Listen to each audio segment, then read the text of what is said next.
যখন ছাত্রলীগ আমাদেরকে অ্যাটাক করেছে সেখানেও ছাত্র শিবিরের অনেক নেতাকর্মীকে আমরা দেখতে পেয়েছি। জামাতের বৈশিষ্ট্যের সম্পর্কেই তো আমার নেতা জনাব তারেক রহমানই বলেছেন তারা হচ্ছে গুপ্ত। আবার বাংলাদেশের এখন বিজয় দিবস, স্বাধীনতা দিবস, এখানে তারা মোকারি করতে আসে, উদযাপন করতে আসে। এই যে দ্বিমুখী চরিত্র সেটি তো জামাতের মধ্যে বিদ্যমান রয়েছে। শিবির এই সাদিক কায়েম, এস এম ফরহাদ প্রত্যেকটিকে আমরা দেখেছি ছাত্রলীগের সাথে, বরং ছাত্রলীগের চেয়ে বড় সবচেয়ে বেশি যারা নৃশংসতা দেখিয়েছে তাদের অনেকেই পরবর্তীতে আমরা দেখেছি শিবির। কি বুকে বাংলাদেশ আর হাতে বিদেশি? এই যে হোয়াইট প্লাস প্রো সেনসিটিভ স্কয়ারের। আমার যে মৌলিক মানবাধিকার যেটা আমরা বলি সেটি হচ্ছে আমার মত প্রকাশের স্বাধীনতা।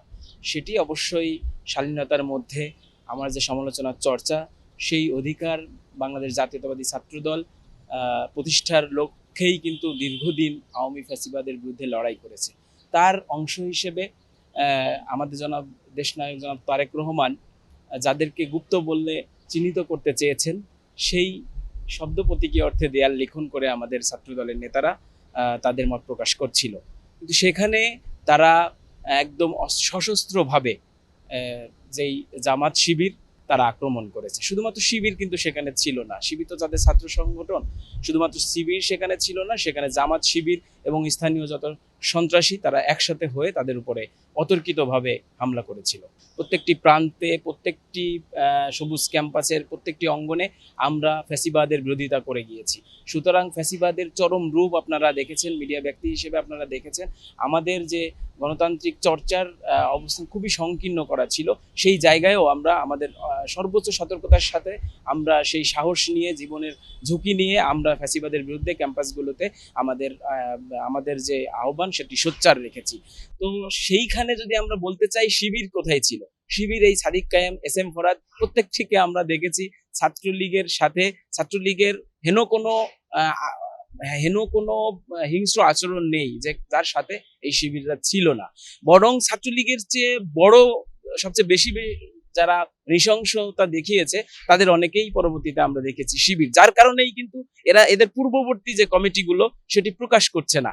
এস এম ফরহাদ এবং সাদিক কায়েম সুস্পষ্টভাবে নৌকার মিছিল যেমন রয়েছে, এবং ছাত্র দলের বিরুদ্ধে তারা যখন ছাত্রলীগ আমাদেরকে অ্যাটাক করেছে সেখানেও ছাত্র শিবিরের অনেক নেতাকর্মীকে আমরা দেখতে পেয়েছি। সুতরাং এই যে এই গুণাবলীটাকে আমরা যদি দেখি, এটি হচ্ছে আব্দুল্লাহ বিন উবায়ের ইসলামের ইতিহাসের ছাত্র হিসেবে আমি একটি চরিত্র সম্পর্কে আমরা যদি বলি, আব্দুল্লাহ বিন উবায়ের সাথে এই শিবির এবং জামাতের চরিত্রের সাথে সম্পূর্ণভাবে মিলে যায়। শিবিরের সাথে কারা কারা ছিল আপনারা দেখেছেন। শিবিরের সাথে স্থানীয় সমস্ত যারা ব্যবসা করে, যারা টোকাই বাহিনী পালে, তাদের অবস্থান ছিল।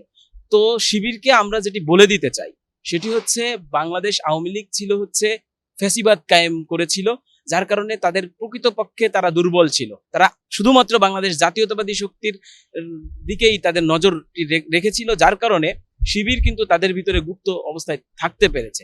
কিন্তু বাংলাদেশ জাতীয়তাবাদী দল বিএনপি হচ্ছে জনগণের দ্বারা নির্বাচিত সরকার। এটি জনগণের নিরাপত্তার স্বার্থেই এই ধরনের গুপ্তদেরকে চিহ্নিত করবে এবং বাংলাদেশে সেই গুপ্তদেরকে নির্দিষ্ট আইনের মাধ্যমে তাদেরকে শায়েস্তা করা হবে বলে আমরা বিশ্বাস করি।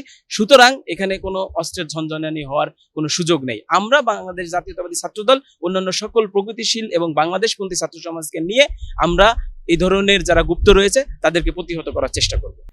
ক্যাম্পাসগুলোতে আমাদের অবস্থান একদমই যারা শুধুমাত্র নিয়মিত ছাত্র, কোনো সময় হয়তো কয়েকজন সম্পর্কে তারা বলতে চেষ্টা করছে শিবিরের তারা, যে আমাদের সিনিয়র নেতৃবৃন্দ যারা এখন হলে সিট পাচ্ছে কয়েকজন, তারা আসলে ছাত্রলীগের দ্বারা নির্যাতিত হয়ে তাদের শিক্ষা জীবন শেষ করতে পারেনি। সুতরাং তারা এখন নিয়মিত ছাত্র হিসেবে তারা তাদের অধিকারটি চর্চা করছে। আমাদের বৈশিষ্ট্যের সম্পর্কেই তো আমার নেতা জনাব তারেক রহমানই বলেছেন তারা হচ্ছে গুপ্ত, তারা এই ধরনের মুনাফিকি চরিত্রের সাথে তারা অভ্যস্ত।